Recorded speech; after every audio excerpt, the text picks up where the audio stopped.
Será que blockchain é só sobre moedas digitais, tipo Bitcoin? Muita gente pensa assim, né? Mas e se a gente imaginasse como um grande livro caixa público, digital? Quase como uma super planilha compartilhada que, para certas coisas, sei lá, poderia até substituir o bom e velho carimbo do cartório. Bem-vindos à nossa exploração de hoje. Temos aqui um material bem interessante sobre blockchain. E a nossa missão é descomplicar essa tecnologia. Ela parece estar em todo lugar, né? Desde notícias de finanças até o rastreamento da comida na nossa mesa. Prometemos uma conversa clara, com exemplos práticos, para a gente entender o que realmente importa sobre blockchain. Exatamente. A ideia é ir além do básico, sabe? Do hype. Vamos usar as informações que a gente recebeu para entender não só o que é a blockchain, mas principalmente por que ela é vista como tão fundamental para tantas aplicações novas. Vamos analisar o potencial e, claro, os desafios também. Tudo de forma bem direta. Ótimo. Então, para começar do começo mesmo, se a gente tivesse que explicar a blockchain numa frase curta, direta, tipo aquela explicação para dar num café. Boa pergunta. Olha, com base no que a gente leu, podemos dizer que blockchain é essencialmente um livro-caixa digital. E ele é público, compartilhado e, muito importante, imutável. Ele é mantido de forma distribuída, sabe? Por muitos computadores independentes, que são os tais nós da rede. Cada nova informação, ou bloco, é como se fosse uma página nesse livro. E cada página nova é conectada na anterior usando códigos criptográficos, formando uma corrente bem segura. O livro caixa público, compartilhado por muitos, gostei disso, e imutável, se disse. As analogias que apareceram nos materiais ajudam a visualizar melhor, para ficar mais concreto. Sim, ajudam bastante, viu? Tem uma do material do Nubank que compara a blockchain a um trenzinho de brinquedo. Pensa assim, os trilhos são a infraestrutura da rede, né? A computação em nuvem, por exemplo. E cada vagão é um bloco de informações. Aí cada vagão é tipo selado com um código único, o hash. Funciona como uma impressão digital, sabe? E o ponto-chave, cada vagão novo se conecta no anterior, carregando também a impressão digital dele. Isso que cria corrente. Ah, corrente de vagões com as impressões digitais. Entendi. Exato. E tem outra analogia interessante que a gente viu nos textos da Startse, do Book, que é pensar numa grande planilha compartilhada online, tipo Google Sheets, só que com superpoderes. Cada linha nova que é adicionada recebe um lacre de segurança criptográfico hash, de novo, e um carimbo de tempo. Depois que uma linha entra ali e é validada pela rede, ela não pode mais ser alterada, nem apagada, por ninguém. Isso torna o histórico super confiável e transparente para todo mundo que tem acesso. Entendi. Quer dizer, então, que não é como um banco de dados normal de uma empresa, onde, sei lá, o dono pode ir lá e mudar um registro? Nesse ponto em que a blockchain é realmente melhor que um banco de dados comum? Exatamente aí. Essa é a grande sacada. E é um ponto que todas as fontes batem na tecla. Startse, Nubank, Xlabs, UFPR, Buki. A natureza distribuída e descentralizada é o pulo do gato. A informação não fica num lugar só, num servidor central que pode ser hackeado, pode falhar ou até ser censurado, né? Ao invés disso, cópias idênticas desse livro caixa são espalhadas e atualizadas o tempo todo entre centenas, milhares de computadores na rede. Se um banco de dados comum depende de um guardião central para garantir a integridade, a blockchain distribui essa confiança. Ela espalha entre muitos participantes. Isso torna o sistema mais resiliente, mais transparente. Você usa a blockchain quando precisa dessa confiança distribuída, dessa garantia de imutabilidade, sem depender de uma autoridade no meio. Tido. Então, se eu não preciso dessa confiança toda distribuída, ou se a imutabilidade não é tão crucial assim, talvez um banco de dados normal seja mais simples, mais rápido, né? Perfeito, é isso. Blockchain não é bala de prata para tudo. Se já existe confiança centralizada e funciona bem, ou se a velocidade e o custo são mais importantes que a descentralização, aí um banco de dados tradicional pode ser a melhor escolha sim, mais eficiente. Ok. A ideia geral do livro compartilhado e seguro está clara. Mas como uma transação simples, tipo eu querendo te enviar um ativo digital, como isso entra nesse livro? Como funciona na prática mesmo? Vamos lá. O processo básico, juntando o que as fontes dizem Nubank, Startse, Book, funciona mais ou menos assim. Primeiro, a iniciação. Você, ou melhor, sua carteira digital, cria e assina digitalmente uma transação. Algo como enviar X ativo para o endereço do expert. Ok, eu autorizo. Isso. Aí vem a transmissão. Essa transação é enviada para a rede toda, para todos os nós. Pensa nela entrando numa sala de espera, tipo um lugar com outras transações recentes. Isso é chamado de mempool. Uma fila de espera. Exato. Terceiro, validação e agrupamento. Os nós validadores ou mineradores, dependendo da rede, pegam um conjunto de transações dessa sala de espera. Eles verificam tudo. Se você realmente tem um ativo para enviar, se a transação segue as regras do protocolo. Se tiver tudo ok, eles agrupam essas transações validadas num novo bloco candidato. Um rascunho do próximo bloco. Isso. Quarto passo, consenso. Aqui entra a parte mágica, digamos assim, da concordância distribuída. Os nós precisam chegar a um acordo sobre qual bloco candidato vai ser o próximo a entrar na corrente. Isso é feito por um mecanismo de consenso. Ah, o acordo coletivo. Perfeito. Quinto, adição à corrente. Quando a rede chega nesse consenso, a gente já fala mais sobre como o novo bloco é ligado criptograficamente ao bloco anterior. Aí ele vira parte permanente e imutável da blockchain. Entrou para a história. Exatamente. E sexto, confirmação. Pronto. Sua transação agora está registrada publicamente e o ativo pertence oficialmente ao destinatário. Fim do processo. Ufa. Parece complexo, mas faz sentido a sequência. Você falou de criptograficamente ligado e imutável. E antes, daquela analogia do vagão com o código do vagão anterior. Por que exatamente mudar uma vírgula num bloco antigo estraga a cadeia toda? Como funciona essa segurança na prática? Ótima pergunta. Vamos detalhar isso que é crucial. A chave está nos hashes. Lembra da impressão digital? Como as fontes do Nubank Book mencionam, um hash é essa impressão digital única para um conjunto de dados. Qualquer coisinha que você mude nos dados, uma vírgula, um valor, um espaço, gera um hash completamente diferente. Qualquer coisinha mesmo. Qualquer coisinha. Agora, o ponto fundamental, que a fonte da UFPR destaca bem, cada bloco na blockchain não tem só o seu próprio hash, a sua impressão digital. Ele também contém o hash do bloco imediatamente anterior a ele. Ah, tá. Ele carrega digital do anterior. Exato. É isso que cria a corrente, a ligação forte entre os blocos. Agora imagina que alguém mal intencionado tente alterar uma informação num bloco lá atrás na corrente. Sei lá, mudar o valor de uma transação antiga para se beneficiar. No momento em que ele faz essa alteração, o hash daquele bloco que ele mexeu muda radicalmente. Certo, porque os dados mudaram. Isso. Só que o bloco seguinte na cadeia ainda guarda o hash original do bloco que foi adulterado. A corrente quebra. A ligação se rompe ali. Ah, A matemática não fecha mais. exatamente. Qualquer nó na rede, ao verificar as ligações, perceberia na hora a inconsistência. A conta não bateria. E para conseguir validar essa fraude, o atacante teria que fazer o quê? Recalcular o hash do bloco que ele mudou e também o de todos os blocos seguintes na cadeia, porque cada um depende do hash anterior. E ele teria que fazer tudo isso mais rápido que toda a rede honesta junta. Isso exige um poder computacional absurdo. Torna a manipulação economicamente inviável, muito difícil em redes grandes. A imutabilidade não é mágica, é garantida por essa barreira econômica e computacional muito forte. Uau. Realmente a matemática trabalhando para a segurança. Mas ainda falta uma peça nesse quebra-cabeça. Quem são esses nós validadores? E como eles entram em acordo sobre qual bloco adicionar, já que não tem um chefe e um banco central para dar a palavra final? Exato. Esse é o famoso problema do consenso distribuído. Algumas fontes, como o FPR e Book, até comparam com o dilema antigo, o dos generais bizantinos. Imagina generais espalhados precisando decidir juntos se atacam ou recuam.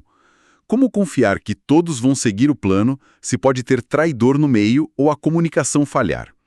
Na blockchain é parecido. Como garantir que todos concordem com a mesma versão da história? Isso. A solução são os mecanismos de consenso. As fontes que a gente viu destacam principalmente dois. O primeiro, mais antigo, é a prova de trabalho, o Proof of Work, ou POWE.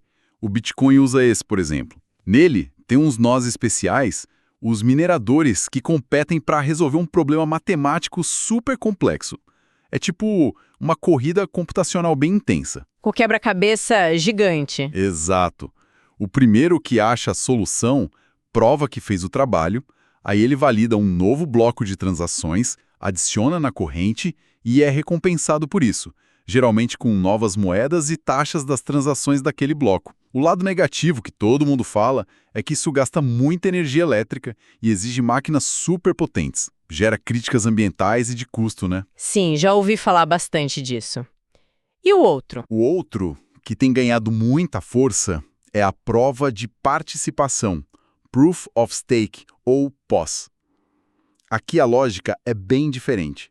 Em vez de competir com força bruta computacional, os validadores são escolhidos, às vezes por sorteio, mas com um peso com base na quantidade de criptomoedas da própria rede que eles têm e concordam em travar como garantia.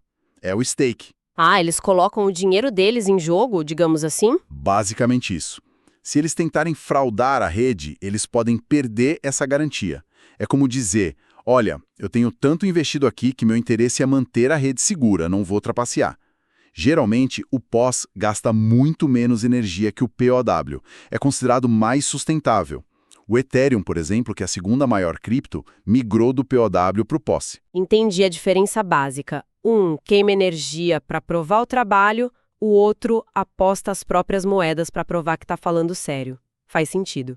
E como eles evitam o tal do gasto duplo?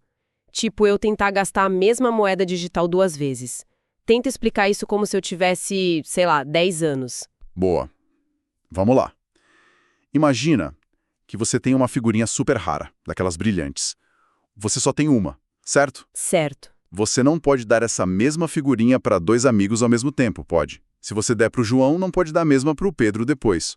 Não, claro. Ou um ou outro. Na blockchain, é mais ou menos isso. O mecanismo de consenso e a regra da cadeia mais longa, ou a finalidade no pós, que é um conceito parecido, evitam que você gaste 2 vezes a mesma moeda digital. Lembra que a moeda é só um registro no livro caixa, né? Quando você tenta gastar, essa transação vai para a rede. Se você for espertinha e tentar enviar a mesma moeda para 2 pessoas diferentes quase ao mesmo tempo, as 2 transações podem até aparecer naquela sala de espera.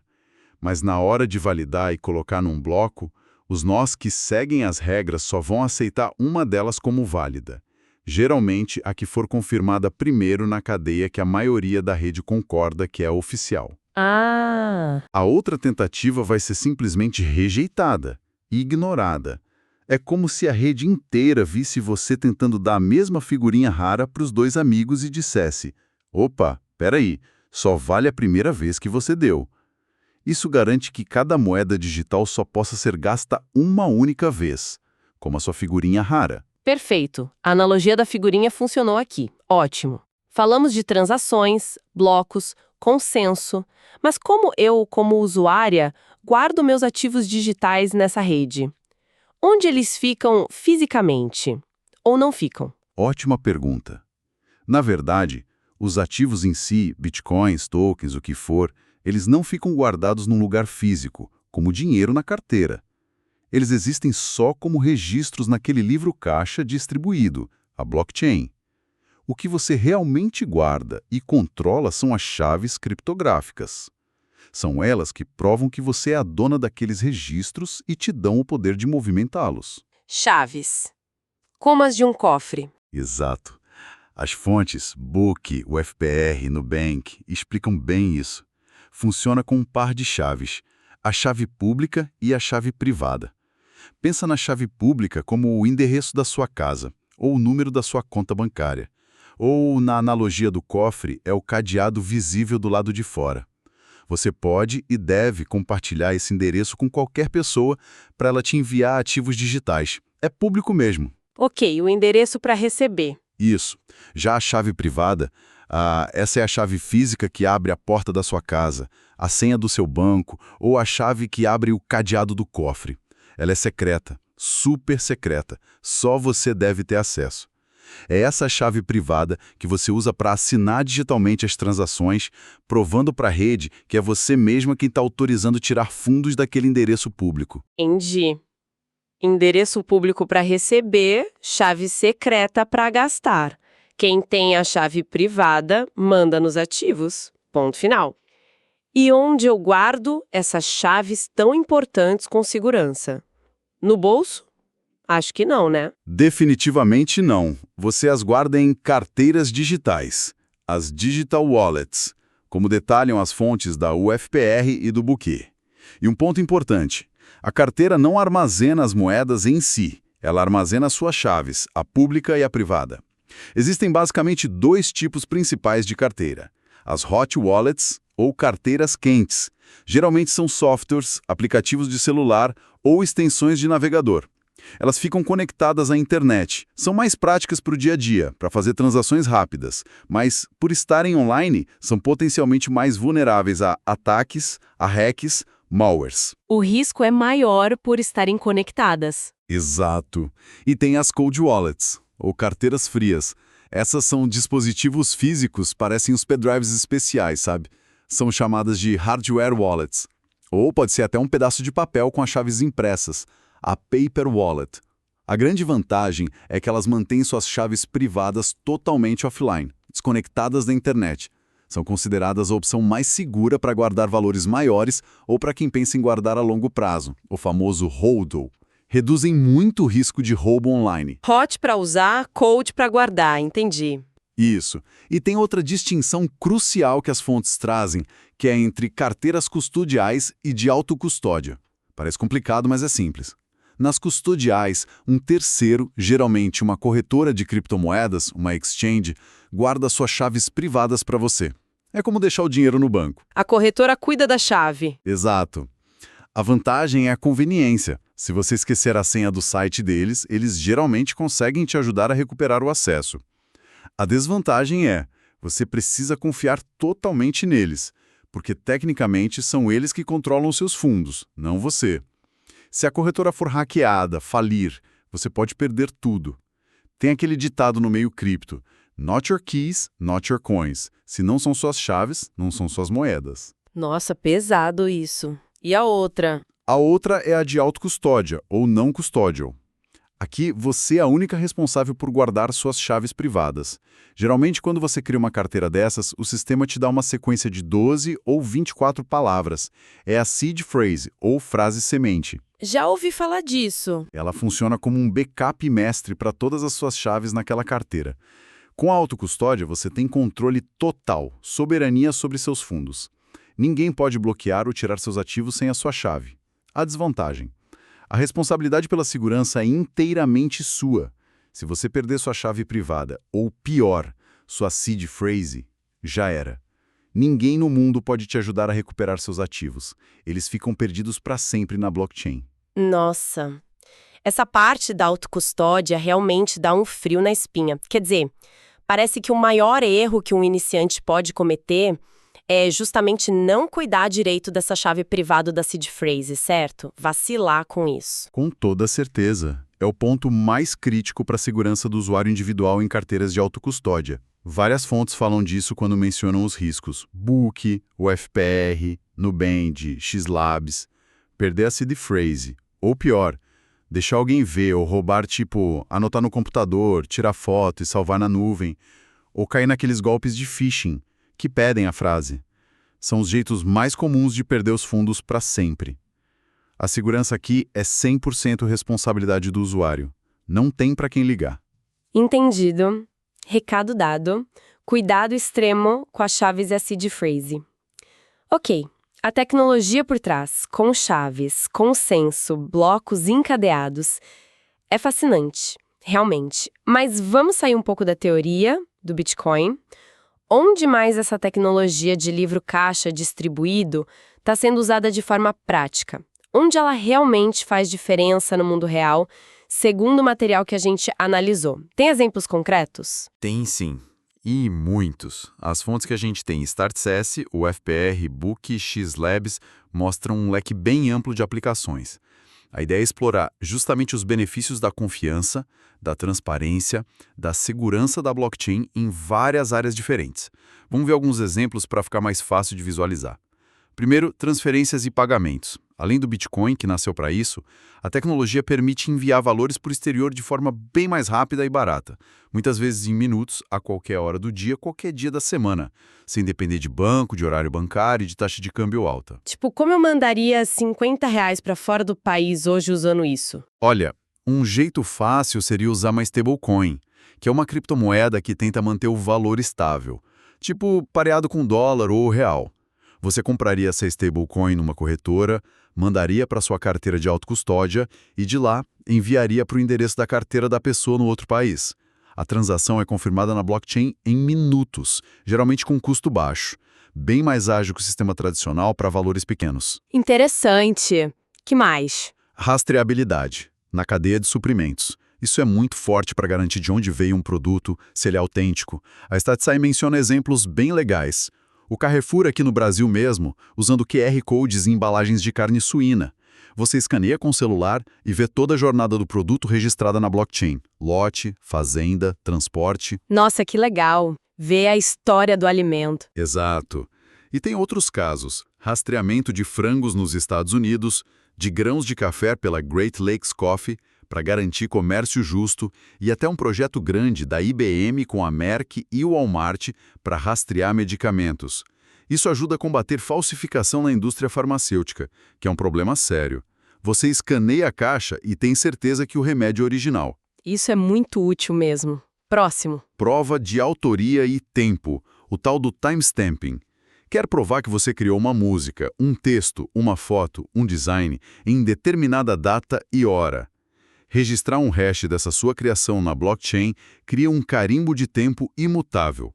As fontes, o FPR, StartSci, Book, citam uma empresa chamada Binded que fazia isso para fotos, e até uso como prova digital em processo judicial. Teve um caso em São Paulo que usaram um registro em blockchain de mensagens de redes sociais para garantir a integridade daquela prova. Uau! Até na justiça? Sim, e tem registros diversos. As fontes, StartSci, UFPR, Book, mencionam usos mais experimentais ou pilotos em áreas como eleições. Serra Leoa usou para ajudar na contagem de votos. Registro de imóveis com projetos em Dubai e na Suécia tentando simplificar e dar mais segurança para a transferência de propriedade. E até para criar sistemas de identidade digital mais seguros, onde o controle dos dados fica com o próprio usuário, não com as empresas. Identidade digital? Isso é interessante. Com certeza. Aí tem também novos instrumentos financeiros e programas de recompensa. Empresas grandes estão testando. O banco JP Morgan explorou emitir títulos de dívida usando o blockchain para agilizar o processo. StartSci. E a American Express patenteou um sistema de recompensas para clientes baseado em blockchain, buscando mais segurança e transparência nos dados de consumo. StartSci. As grandes empresas de olho também. Sim. E não podemos esquecer dos contratos inteligentes, os smart contracts. A UFPR e o Book falam bastante deles. São basicamente programas de computador que rodam na blockchain. Eles executam automaticamente os termos de um contrato quando certas condições são cumpridas. Tipo um contrato que se autoexecuta? Exatamente. Pensa num seguro de voo. Se o seu voo atrasar mais de X horas e essa informação é verificada por uma fonte de dados confiável ligada à blockchain, o contrato inteligente libera automaticamente a indenização para sua carteira, sem você precisar ligar, preencher formulário, esperar a análise. Nossa, isso sim seria uma revolução. Tem potencial para automatizar muitos acordos, reduzir custo, tirar intermediário do caminho. E, por fim, as organizações autônomas descentralizadas, as DAOs. A fonte da UFPR descreve como um tipo novo de organização.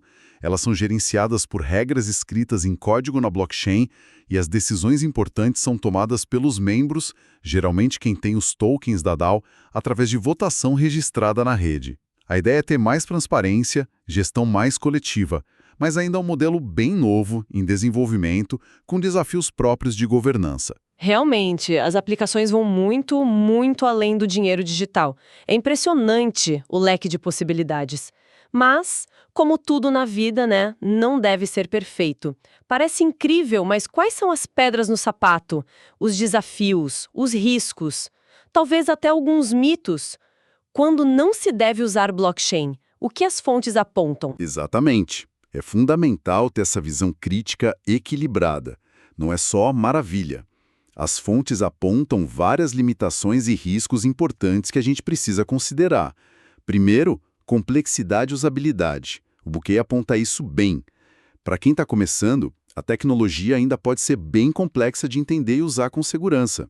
Abrir uma carteira, anotar e guardar seed phrase com segurança, entender as taxas de transação, o gas, a experiência do usuário, o UX, de muitas aplicações ainda precisa melhorar muito para ser amigável para o grande público. A curva de aprendizado ainda é alta. Sim.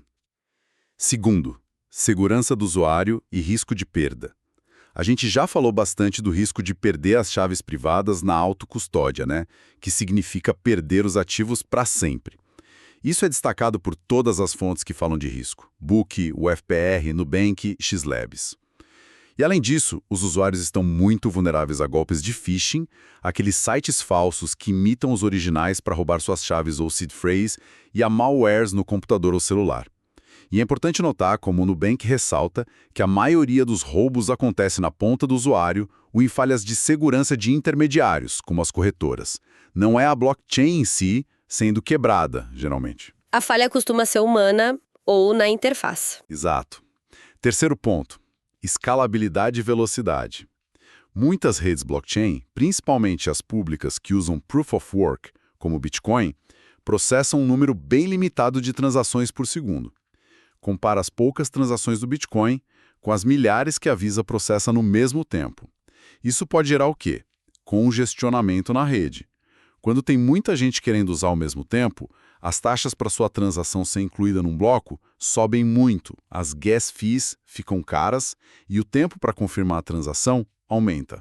As famosas taxas altas do Ethereum, por exemplo. Exatamente. Isso torna a tecnologia inadequada hoje para aplicações que precisam de altíssima velocidade e volume constante, tipo sistemas de pagamento em tempo real para milhões de pessoas. Fontes como Xlabs, Book e o FPR falam desse trilema da blockchain. É difícil ter segurança, descentralização e escalabilidade, velocidade e volume, ao mesmo tempo. Soluções como as camadas 2 estão tentando resolver isso, mas ainda é um desafio técnico grande. Um equilíbrio difícil de achar. Muito. Quarto, custos e impacto ambiental. A mineração em redes POW, como já falamos, gasta uma quantidade enorme de energia elétrica. Isso levanta preocupações ambientais sérias e gera custos operacionais altos para os mineradores, Xlabs, Book e o FPR. As redes POS são bem mais eficientes nesse ponto, mas mesmo nelas, as taxas de transação podem ficar caras quando a rede está congestionada. O custo da segurança e da descentralização. Isso. Quinto, privacidade. Em blockchains públicas, como a do Bitcoin ou Ethereum, todas as transações são transparentes. Ficam lá, registradas para sempre, no livro caixa público. Qualquer um pode ir lá e ver os endereços envolvidos e os valores transacionados. Totalmente público. Sim, embora os endereços sejam pseudo-anônimos, não tão ligados diretamente ao seu nome por padrão, existem técnicas de análise da rede que às vezes conseguem conectar endereços a identidades reais. Para empresas ou pessoas que precisam de confidencialidade, isso pode ser um problema sério. Book, o FPR. Existem blockchains focadas em privacidade e tecnologias como Zero Knowledge Proofs surgindo, mas a transparência radical ainda é o padrão em muitas redes importantes. Entendi. A transparência tem dois lados. Exato. Sexto, risco de centralização. Parece irônico, né? Mas o alto custo e a necessidade de hardware super especializado para minerar em redes POW podem acabar concentrando o poder de mineração em poucas empresas ou grupos gigantes, os mining pools. O Booker aponta isso. Isso pode ir contra aquele ideal de descentralização total que a tecnologia busca. Uma concentração de poder inesperada. Pois é. Sétimo, Regulamentação. Em muitos países, incluindo o Brasil, as leis sobre criptoativos e blockchain ainda estão sendo criadas, discutidas, mudadas. Essa falta de clareza regulatória gera muita incerteza para empresas e para quem investe, especialmente quando se fala de ofertas de novos tokens, que às vezes podem ser considerados valores mobiliários e precisam seguir regras específicas, ICOs e STOs. A fonte da UFPR detalha bem essa questão. A lei ainda correndo atrás da tecnologia. Sempre. E por último, vulnerabilidades técnicas. Embora o conceito da blockchain seja muito robusto, a implementação específica do software ou dos contratos inteligentes que rodam em cima dela pode ter bugs, falhas, que podem ser exploradas por hackers. Ataques como o Sybil-ataque, que é criar um monte de identidades falsas para tentar manipular o consenso, mencionado pela X-Labs, são teoricamente possíveis, embora sejam bem difíceis de executar com sucesso em redes grandes e maduras. Quer dizer, a teoria é forte, mas a prática pode ter falhas. Exatamente. A segurança depende muito da qualidade da implementação e da vigilância constante da comunidade. E sobre aquele mito que a gente ouve às vezes, de que blockchain resolve tudo, que é a solução para qualquer problema de tecnologia que aparece. Ah, isso é clássico. E definitivamente não é verdade. As fontes X-Labs e Bookee são bem claras nisso. Usar blockchain hoje não precisa só introduz complexidade, custo e muitas vezes lentidão desnecessária.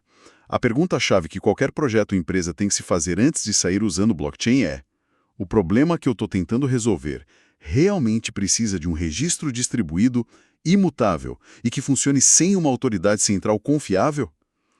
Quando a resposta é não. Se a resposta for não, se a confiança centralizada já existe e funciona bem, se a imutabilidade não é tão crítica assim, ou se a performance e a velocidade é o fator mais importante, então um bom e velho banco de dados, seja ele centralizado ou distribuído, mas não blockchain, provavelmente vai ser uma solução muito mais eficiente, barata e rápida. Blockchain é uma ferramenta poderosa, mas para problemas específicos. Não é um martelo para qualquer prego. Perfeito. Recado entendido. Usar com critério. Então, fazendo um resumo rápido aqui da nossa exploração. Blockchain é, na essência, um livro-caixa digital. Ele é compartilhado entre muitos computadores, é tornado seguro e praticamente à prova de adulteração pela criptografia. As transações são agrupadas em blocos que são encadeados de forma permanente, um após o outro, e tudo funciona com base num acordo coletivo, num consenso da rede, o que diminui ou até elimina a necessidade de um intermediário central, um banco, um cartório, para validar informações e gerar confiança entre as partes. Certo? Exato. Resumo perfeito. E a gente viu que o potencial dela vai muito além das criptomoedas, que foram só o começo. Tem aplicações promissoras em rastreabilidade de produtos, em registros de propriedade, de identidade, prova de autenticidade, execução automática de contratos e até em novas formas de organizar empresas e comunidades online, como as DAOs. Mas também reconhecemos os desafios atuais, né? A necessidade de escalar, de conseguir lidar com mais usuários e transações sem ficar lento ou caro, os custos, sejam energéticos no pool ou de taxas de transação, as questões de privacidade nas redes públicas e, claro, a responsabilidade enorme do usuário em proteger as próprias chaves privadas na autocustódia. Muito bom. Foi uma análise bem completa. E agora, para a gente fechar, chegou a hora daquela pergunta final, para deixar quem nos ouve pensando um pouco mais. Depois de tudo isso que a gente discutiu hoje, qual reflexão fica sobre o impacto talvez mais profundo dessa tecnologia? O que ela realmente pode mudar lá na frente? Uma reflexão interessante que a gente pode pescar das entrelinhas das fontes, Bookee, UFPR e Startse, é sobre essa ideia de desintermediação e talvez mais fundo ainda, sobre a própria natureza da confiança na sociedade.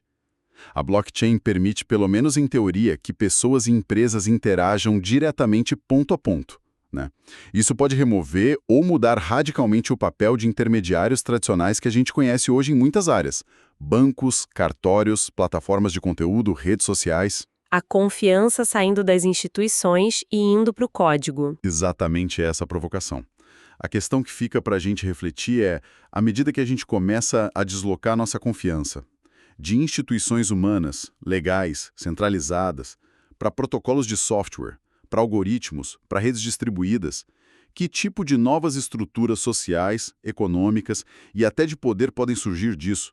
E talvez o mais importante, quais são os novos desafios, os novos riscos e as novas responsabilidades que aparecem quando a verdade e a confiança passam a ser definidas e verificadas cada vez mais por código e por consenso matemático? E talvez um pouco menos por relações humanas e instituições estabelecidas que a gente levou séculos para construir. É uma mudança profunda na base de como a gente se organiza e confia. Fascinante. Uma mudança fundamental na forma como a gente confia uns nos outros e como a gente registra os fatos. Realmente, uma ótima pergunta para continuar a explorar. Agradecemos demais por nos acompanhar nesta análise sobre blockchain.